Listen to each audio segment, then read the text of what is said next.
So I was very lucky with The Handmaid's Tale. Remember what I said about luck? It could have gone the other way. You know, you could make a really bad movie of that book. And of course, you could make a really bad movie of just about any book, but that one in particular.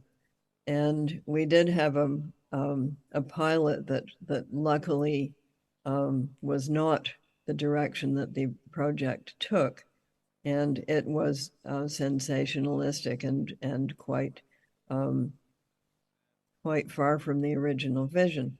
For the thing that actually happened, I was lucky in a couple of ways. Number one, nobody knew who had the television rights for years because the contract had disappeared.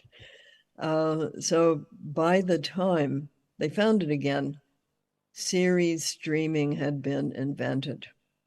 There was a film made in 1989, but this is a fairly panoramic book, and it was hard to squash it all into 90 minutes. And this is the problem with large books like War and Peace. You know, you cannot get it into 90 minutes, but you can get it into series. The big 19th century novels have gone very well in series. So I was lucky that it was a series, that they could do it in that form. My second piece of luck was that the showrunner, that is the person with the overall vision and direction, had fallen in love with this book as a teenaged person. And remember what I said about teenage reading. He had vowed at the age of 19 that when he grew up, he was going to make The Handmaid's Tale. So he was immersed in it. He knew everything about it that he could know, and he got the job.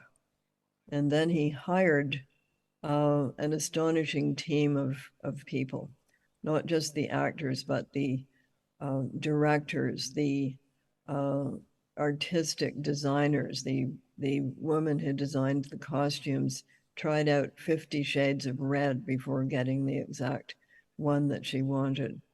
So people were meticulous. They were very devoted to the project, and they understood rule number one, which was you can't just make stuff up.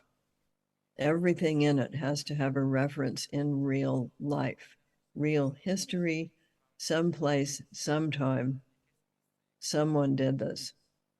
So everything in the novel that I wrote is based on that. And as they have continued the series, they have stuck to that rule. You can't just invent a space ray to solve all your problems. And you can't just invent, you know, the seventh circle of hell. It has to be something that people have really done.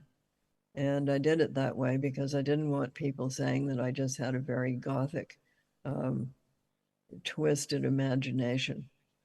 I wanted to be able to say, it's not me who has the gothic, twisted imagination, it's human beings.